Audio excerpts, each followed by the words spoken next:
Greetings, fellow adventurers. I'm Max with peakdnd. And I'm Ben. Welcome to the Peak. We're here in the Rocky Mountains helping you reach your peak. Our goal in this series is to help you think about Dungeons and Dragons and maybe even life in new ways. We're not really into making light, fluffy D&D videos that rank subclasses or spells. We're more into the hows and whys, not the whiches and whats. So if you're in the mood for something new and a little different, we're happy to have you. Today, we're using Dungeons and Dragons as a tool to take a look at a simple fact of life in hopes of helping you get better at living it.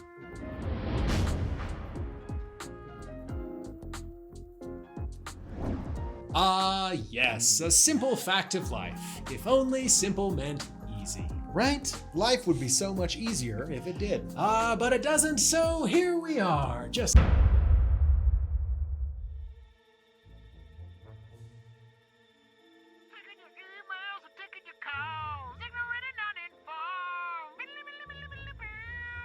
What the f***? Can't believe it. You. I don't this, mistress. What the shit? Hasn't anyone ever told you it's rude to sneak up on a unicorn in its grove while it's enjoying its favorite podcast? Come to think of it, that's not even supposed to be possible. Who are you? Why are you here? What business do you have with I, Saint Gumdrop Lollipop Snugglyface Tiny Pants? What? Yes, of course I have every right to use that title. I am a lawful good divine being, for Cuthbert's sake. I couldn't lie about that if I wanted to. What? No. Quite easy, really. I simply submitted the appropriate number of topics to ignorant and uninformed, and one day, a totally legit and valid certificate of sainthood magically appeared in my grove.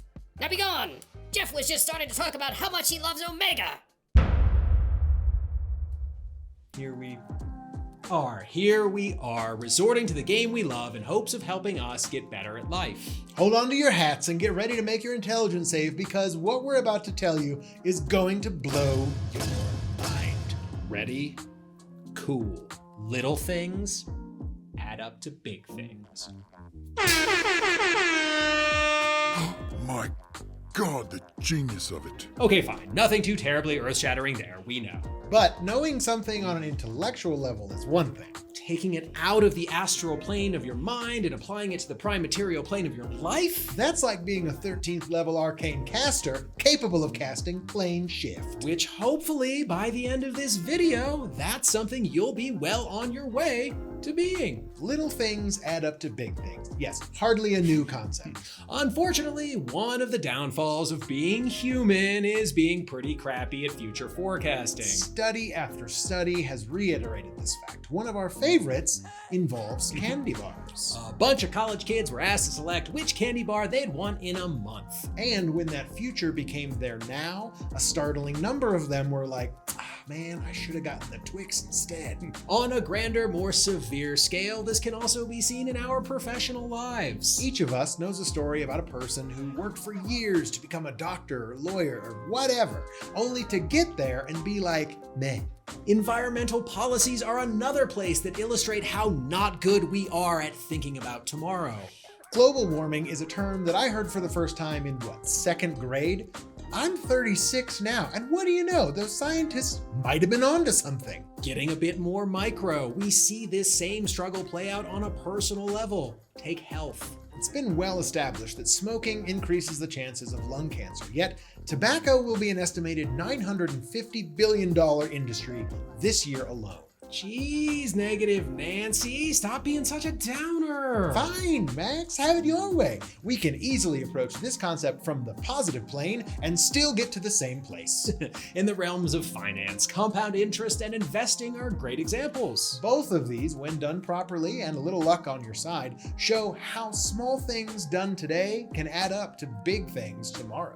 It's there in health as well. The benefits of regular exercise and meditation, two things that are free and available to all, increase happiness, longevity, and quality of life. Yet how many people do you know who are good about taking those small steps today?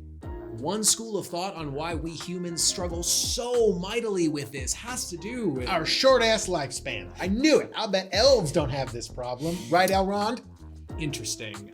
The gap between action and consequences. The longer the time between the action of investing $1 and the consequence of getting $1 million, the harder it is for us to see it and believe it. Whereas, if the action is me touching my hot stove, the consequence is much easier to see, believe, and feel. The quickness between action and consequence is also what allows us to roll our animal handling when we attempt to train our familiars. I'm no expert, but I don't think you can wait 4 days to give your dog a treat to reinforce that behavior you want to see more of. So, for a quick recap, you, me, Max, all of us suck at making choices for our future, especially when the consequences are far away. And the further away the consequences, the more we suck.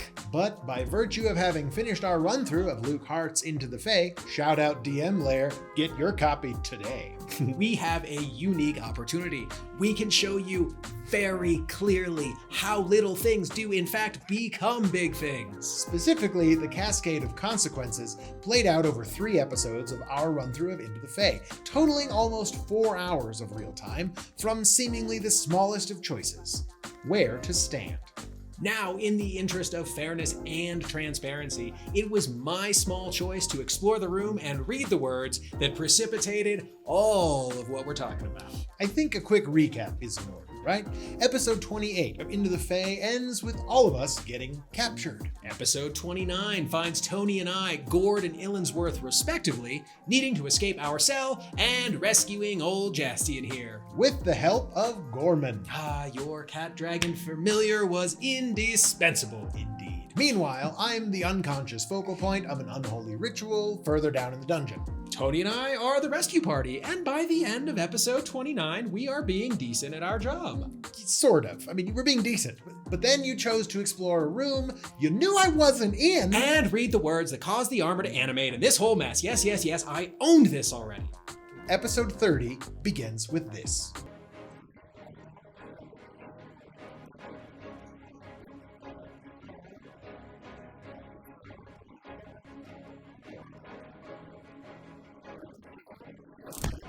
As you can see, we, the good guys, are in the hallway, and the monsters aren't.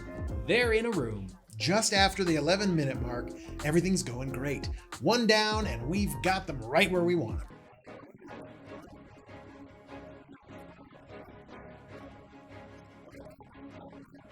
Yay, Tony, you killed one, yay! And then you f***ed it all up, yay!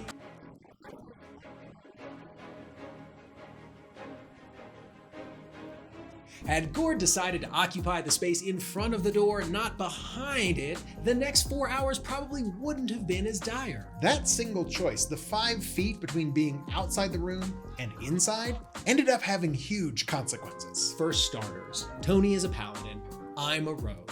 He's built for the front lines, me, not so much. And because of the way sneak attack works, you're at your best when you can focus fire on a single opponent at one time. Tactically, our strongest position would be Gord in the space right outside the door, creating a choke point, me behind, plucking arrows. And in that situation, only one of the suits of armor would be able to attack, and it would be attacking Gord. Now it's possible Nick would have allowed the armors on each side of the door to attack at disadvantage. If you want to be a douchebag all your life. So, as a party, it'd be 2 attacks at full strength, with 4 more possible at disadvantage. And we'd both be attacking the same one, taking them down one at a time.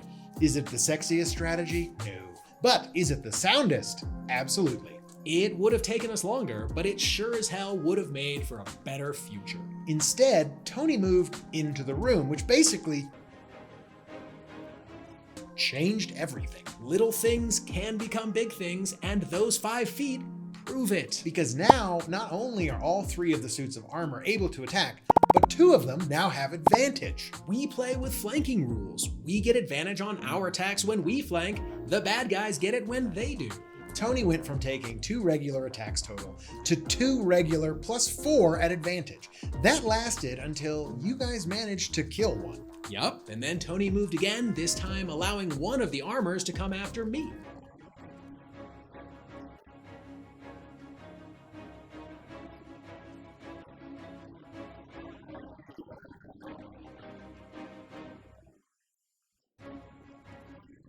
So now you're both being attacked twice, without advantage at least, and no longer focusing your fire. 53 total points of damage to the party, Yeesh. 41 for Tony, 12 for me, all of his lay on hands, and 75% of our healing potions later, we win. Yay! Now let's take a time out here, shout out Dungeon Coach, and talk about advantage and disadvantage. Bob Carpenter has a post illustrating the statistical ramifications of advantage versus disadvantage. There's a link lurking in the Underdark. If you don't feel like looking, here's the gist. With disadvantage, there is a less than 9% chance of rolling a 15 or higher. Incidentally, with advantage, that percentage jumps up by almost the exact number of hit points Gord lost in that fight. From there, you guys managed to disrupt the ritual and save me, and as Nick succinctly put it later, Which brings us to episode 31, putting the prey in lamprey. now that I'm no longer being ritualized, we have a few more resources in the party. I've got some spell slots, 4 more healing potions, and a panther. But there's more dungeon yet ahead. In a nod to learning from our past mistakes, me and the panther keep watch while you and Gord take a short rest before delving into the dungeon. The first encounter confronts us with 5 creatures, with pack tactics, giving them advantage to hit us until 4 of them are dead.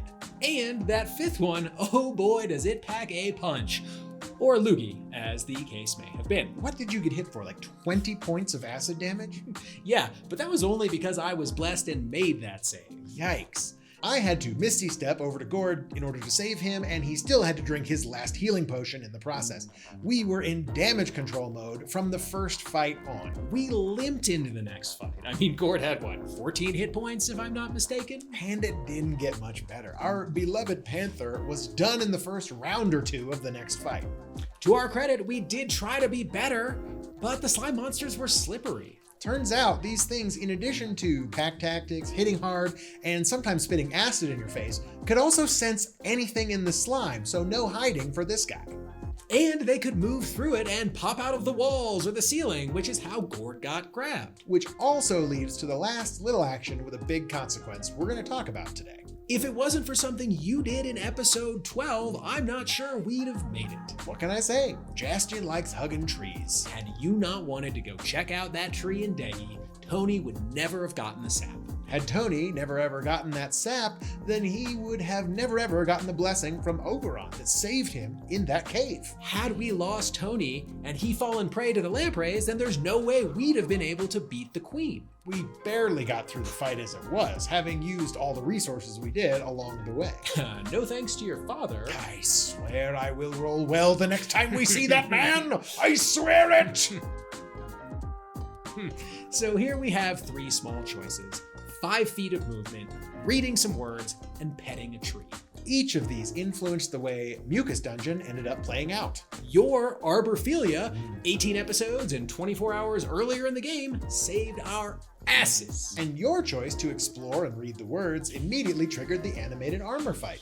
And Tony's choice to move 5 feet threw us into a tailspin, costing us most of our daily and one-time resources and making our future more dire. Little things become big things. To be fair, there isn't any way to actually know what would have happened had Tony not moved. The dice could have easily willed all these resources to be used regardless. Dungeons and Dragons, like life, is a game of chance. None of us knows what's around the next corner. Sometimes it's a snot dungeon. Sometimes it's magical tree sap. Either way, and in either game, it's important to remember your choices, even the ones that seem small, matter.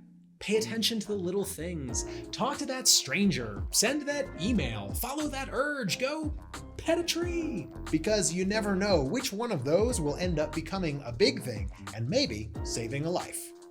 Hey, thanks for sticking around and hanging out with us today. Hopefully we piqued your interests. And maybe we gave you a little thing to think about. If you like what we do here, drop a comment down below in the words of Luke Hart to let the algorithm know that we don't suck. Maybe we do. If there's a topic you'd like us to cover, cast sending. Our email address is down there in the Underdark as well. If you're tired of being told what kind of character to play, be sure to hit the subscribe button. We don't really do that sort of thing here. To everyone who does and has subscribed already, thank you. We are stronger and one step closer to leveling up because of you. Go ahead and dispel that glyph of warding that normally hangs out around your notification bell, because we'd hate for you to get skipped and miss your turn. Check back here every Wednesday and Saturday for more quality Dungeons & Dragons videos. And until then, keep on climbing, and we will catch you next time up here at the peak.